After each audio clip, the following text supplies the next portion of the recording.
Vamos continuar falando de poder legislativo, mas agora dos Estados Unidos. O Senado norte-americano aprovou na última terça-feira, dia 1º de julho, o projeto de lei orçamentário chamado de Grande e Belo Projeto, em inglês, uma tradução livre.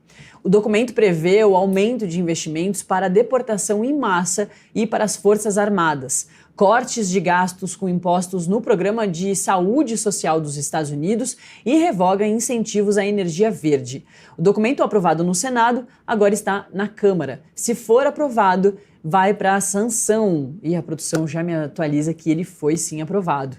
O desejo de Trump é que o projeto seja sancionado até amanhã, 4 de julho, que é feriado de independência dos Estados Unidos. É um feriado muito importante, né, para os americanos. E eu vou chamar agora o internacionalista Rodrigo Medina para falar mais sobre esse assunto. Rodrigo, muito boa tarde. Boa tarde, obrigado pelo convite. Espero poder contribuir para essas e outras reflexões que tanto nos importam, né? Rodrigo, a gente teve uma situação na sessão de hoje impressionante, né? A gente teve um deputado discursando por mais de 7 horas para tentar atrasar o projeto do Trump. Eu acho que a gente pode começar falando justamente daí. Pois é, e não se trata apenas de um dissenso entre democratas e republicanos, como historicamente se verifica no legislativo norte-americano, não é? Mas de uma postura que vem sendo cada vez mais necessária dentro do Partido Republicano. Haja visto que para que fosse aprovado na primeira instância, não é? Teve que haver desempate por voto de Minerva. Então, isso já dá a saber o quão custoso está sendo para a gestão Trump conseguir coesão dentro da sua própria base de apoio. Pois é, então acho que dá para a gente resumir um pouquinho a situação toda para quem está nos acompanhando entender ainda melhor sobre esse projeto, né? Por que da importância para o Trump e a que agora foi aprovado, então o Trump venceu mais essa. O Elon Musk, tem feito críticas contra Trump desde maio deste ano, quando deixou o cargo de chefe do Departamento de Eficiência Governamental. O principal alvo das objeções tem sido o projeto orçamentário do Trump, chamado por Musk de abominação repugnante. De acordo com o bilionário, a proposta vai aumentar o déficit do país e a estimativa do Escritório do Orçamento do Congresso dos Estados Unidos é de que o projeto acrescente cerca de 3,3 trilhões de dólares à dívida pública norte-americana. E o Musk disse que, se o projeto for aprovado, um novo partido político precisa ser criado nos Estados Unidos, uma sigla que, nas palavras do empresário, se importe com o povo. Após as críticas, Trump chegou a dizer que poderia pensar na deportação do Elon Musk, que é cidadão sul-africano, apesar de também ter cidadanias norte-americana e canadense. Eu quis destacar esse trecho aqui, que é do Musk falando sobre isso, porque, enfim, eles romperam completamente, né? Aí, às vezes, surge uma informação de que talvez eles agora estejam se reaproximando, depois se distanciando novamente, mas esse ponto é um dos pivôs, né, dessa separação do Trump com o Musk, e é o Musk criticando muito, dizendo que os Estados Unidos vai precisar criar um novo partido, um partido que se importe com o povo. Fortes as palavras do Musk em relação a esse projeto. Fortes, mas plenas de sentido.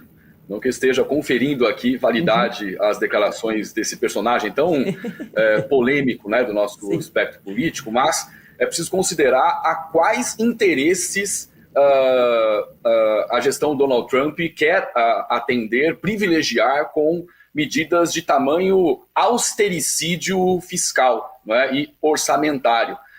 Não se trata pura e simplesmente de um projeto orçamentário convencional.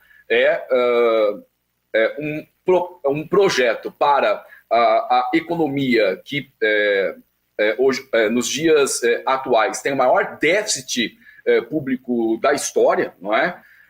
O endividamento público norte-americano atingiu o seu máximo em termos de capacidade, comprometendo gastos públicos, e é um signo daquilo que o Ernest Mandel chamou de capitalismo tardio, não é? Em tempos de crise estrutural do capitalismo internacional, as taxas de lucro médias das classes proprietárias são garantidas por meio do desmonte de direitos sociais. Por isso, essa conjunção tão imbricada entre ultraneoliberalismo, né, o que explica boa parte do caráter desse e o escopo desse projeto, e novas ultradireitas, das quais Trump é expoente, né, pensando aqui aquela concepção de internacional iliberal proposta pelo Steve Bannon, o seu mentor intelectual. Pois bem, asseverada a crise capitalista iniciada em 2008, exatamente na paisagem econômica norte-americana, por meio da crise dos subprimes, né, uma crise que rapidamente se alastrou.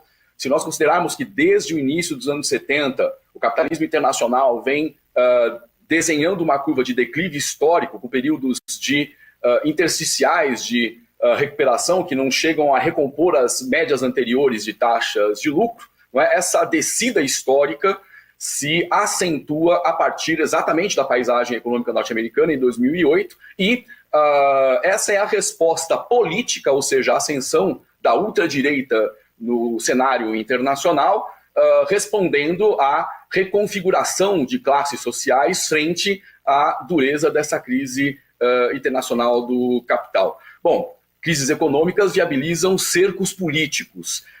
É do que se trata. É preciso a montagem de um Estado bastante duro em termos de posturas autoritárias para engendrar um tamanho montante de desmonte de direitos sociais e, de contraparte, manter ascensos, né, das classes despossuídas contidos, porque é exatamente às expensas da classe trabalhadora que esses benefícios, digamos, né, ao financismo será garantido. Né? Só voltando ao ponto do endividamento público, é preciso explicar que a dívida pública ela é uma dívida que não é contraída para que seja paga. Os credores da dívida pública esperam que ela seja mantida em esquemas de rolagem e pagamento dos juros e dos serviços da dívida pública que garantem vultosas transferências de capital de fundos públicos, não é? Estamos falando de produto interno bruto, para setores especulativos do mercado financeiro que sequer empregos geram, né? Então, é triste dizer, mas tem que se concordar com pelo menos essa afirmação do Elon Musk. Exato. Professor, e a gente vê muito Estados Unidos pautando discussões e movimentações no restante do mundo. Isso aconteceu, inclusive, lá na primeira eleição, na primeira passagem do Donald Trump pela presidência, uma onda de direita pelo mundo todo vindo depois do Trump vencer as eleições. Você acredita que esse pacote aprovado agora, e a gente vai ver os desdobramentos disso na realidade ao longo aí dos próximos anos nos Estados Unidos, você acredita que isso pode também influenciar outros países? Vamos lembrar que essa ascensão da ultradireita no espectro internacional, que não está restrita, evidentemente, a dia de Bolsonaro-Trump, né? Pelo menos entre 2016 e 2018, a gente tem outras forças expressivas, como a Liga do Norte na Itália, a Frente Nacional Francesa dos Le Pen, Viktor Orbán na Hungria, entre outros, não é? O Partido pela Liberdade na Holanda, a Alternativa para a Alemanha e a NPD alemã. Portanto, é um fenômeno que a gente pode dizer mundial e que ganha sentido, como eu disse há pouco, na crise estrutural do capital que se assevera, não é? É uma correlação muito lógica. A perda de lucro das classes, sobretudo financistas, não é? Movendo esforços da classe política assentada na institucionalidade dos estados soberanos para transferir fundos públicos para remunerá-las, a fim de compensar essas perdas. Isso se faz, sobretudo também, com o desmonte de direitos sociais. Isso está muito claro no programa do Donald Trump, recém-apresentado, que pretende o desmonte na saúde social do Medicaid, entre outras iniciativas, e também o negacionismo climático levando ao desmonte das políticas ambientalistas e ao conceito de energia verde que ali se verifica. Mas, voltando aqui ao início desse fenômeno da extrema-direita, começou antes da eleição de Donald Trump, pelo menos desde 2016, com o Brexit. Vamos recordar que, neste ano, uma parlamentar, a Joy Cox, foi assassinada em Bristol, e o seu assassino, enquanto desfechava os tiros que lhe ceifaram a vida, gritava Britain First. Britain First é um dos movimentos radicais de ultradireita, anti-União Europeia, ultranacionalista e xenofóbico. Ou seja, a gestão Trump consegue catalisar esses setores, não é? E atender a pautas, muitas delas são discursos de ódio. Eu me referia, por exemplo, à xenofobia, não é? E transformá-la em política de Estado. Esse projeto ele prevê o aumento de investimentos para deportações em massa, não é? Então, ele é uma espécie de libelo do ultraneoliberalismo, não é? E para o bem das classes despossuídas, sobretudo em diversas realidades, não é? É necessário que seja contido em esforços políticos e institucionais para que haja resistência nas casas do Congresso por onde medidas análogas transitarem. Nós já tivemos também medidas de austericídio fiscal nessas paragens, mas de tamanho recrudescimento salta aos olhos. É notadamente um marco do tempo presente. E, professor, a gente vê muito isso, né, como uma tática da direita para melhorar os números da economia. Muitas vezes acabam ou diminuem projetos sociais, medidas sociais que são tão importantes para quem não tem os seus próprios recursos e tem muita dificuldade de conseguir coisas básicas como comida. A gente falou agora há pouco sobre o encontro do Lula com o Milei, e o Milei tinha essa expectativa muito grande em relação ao governo dele, até pelas propostas dele lá na campanha presidencial, mas que a gente até vê que os números de miséria até o ano passado, metade da Argentina, mais da metade da Argentina estava abaixo da linha da pobreza, e até esse número tem caído e deixando as pessoas, o mundo principalmente, esperançoso e até chocado um pouco com o sucesso que pode ser visto por algumas pessoas do governo do Milei. Enfim, acho que pode ser um paralelo também com esse projeto do Trump de diminuição de questões muito importantes e que são muito problemáticas para os Estados Unidos, como é a questão da saúde pública, né? Pois historicamente é tratada como mercadoria, não é? Questões de saúde. Tanto é que o lobby mais bem organizado nas casas do Congresso, depois da indústria militar de segurança, da indústria bélica, é a indústria farmacêutica, a indústria dos convênios médicos, que exatamente se valem da precarização ou da inexistência de políticas públicas para a saúde. Vamos lembrar que os cortes no Medicaid, né, também foram acompanhados nesse projeto de lei, agora aprovado, também por cortes dos cupons de alimentação, não é? Ao passo em que o Medicaid oferecia assistência médica aos americanos pobres, sobretudo e com deficiência, o programa de assistência nutricional suplementar, esse que também sofreu cortes, né, ajuda pessoas a comprar alimentos. Então pensemos em que condições estarão esses despossuídos, não é? Uma vez promulgada e entrando em vigência a lei. Agora, com relação a índices de desenvolvimento e de recuperação econômica, é preciso analisar com cautela os números, porque eles podem ser espremidos para que contem a narrativa que se deseja que eles reproduzam, né? Os números, eu me refiro. Por quê? Porque é fácil, por exemplo, flexibilizar leis protetivas do trabalho e, veja, eu estou sendo gracioso aqui ao usar a expressão flexibilização, porque se trata de desmonte, não é? Incutindo, em termos ideológicos, não é? A ideia de que o trabalhador é empreendedor e chefe de si mesmo para, a gente costuma usar o termo, né, uberização, né, mas a precarização das relações de trabalho que vão aumentar os índices de empregabilidade, mas não informam as condições de vida que então passa a ser estatisticamente contabilizado como força de trabalho empregada, né, em que condições efetivamente está desassistido de convênio médico, de direitos trabalhistas como férias, 13º e outros, né? Isso tem rebatimento na espiral de consumo, porque repercute em termos de formação, de capacidade de consumo da classe trabalhadora. É demanda que rebate, por sua vez, sobre o mundo da produção de bens de consumo. Então, essa maquiagem dos números tem um limite, que é a própria realidade concreta, e ela tende a se impor, né? No entanto, costuma se impor, historicamente, das formas mais contundentes e quando as contradições capital-trabalho já se encontram insuperáveis, né? Para a gente encerrar, Rodrigo, queria te perguntar sobre o quanto esse Donald Trump 2...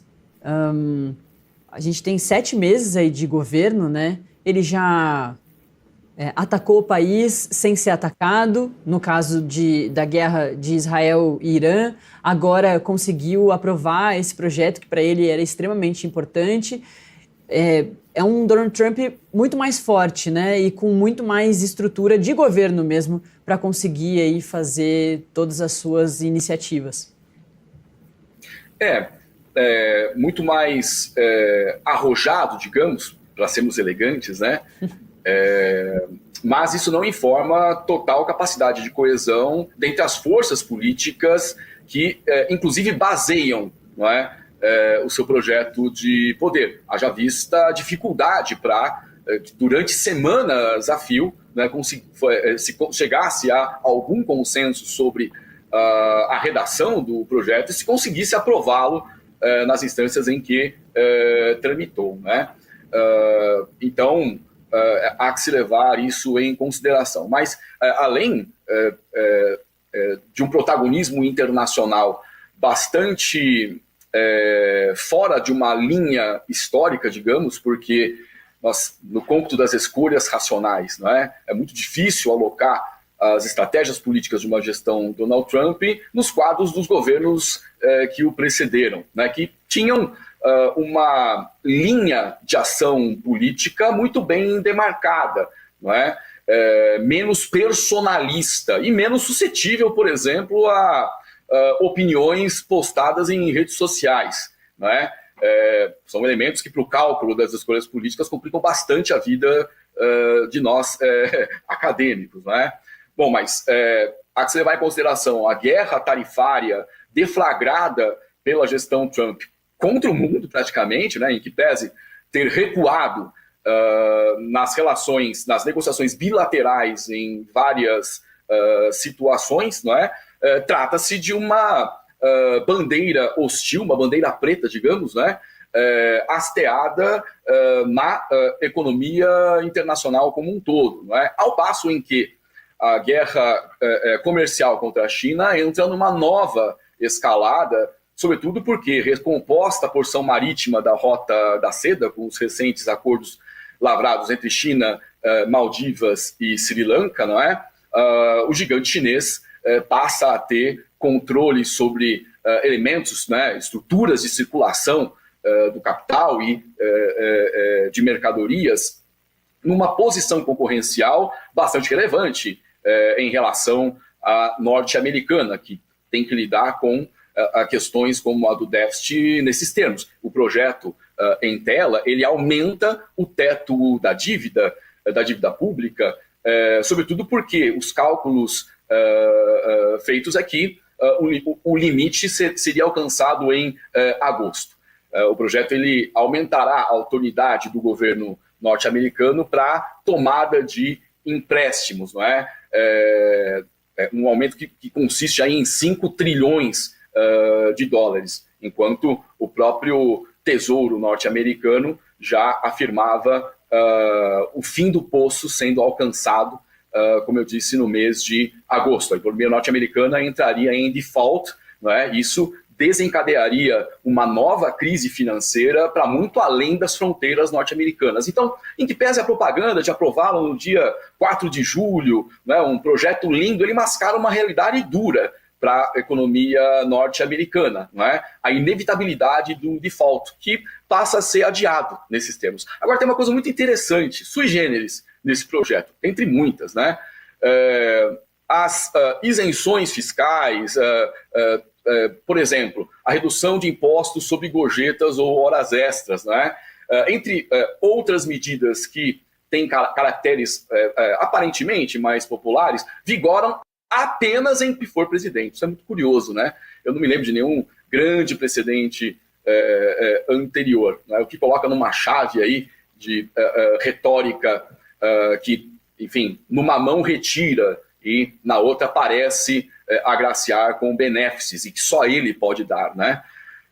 Pretende aí um efeito eleitoral futuro, não é? Caso não se faça a sucessão, o que há de benefício certamente findará. Bom, era isso.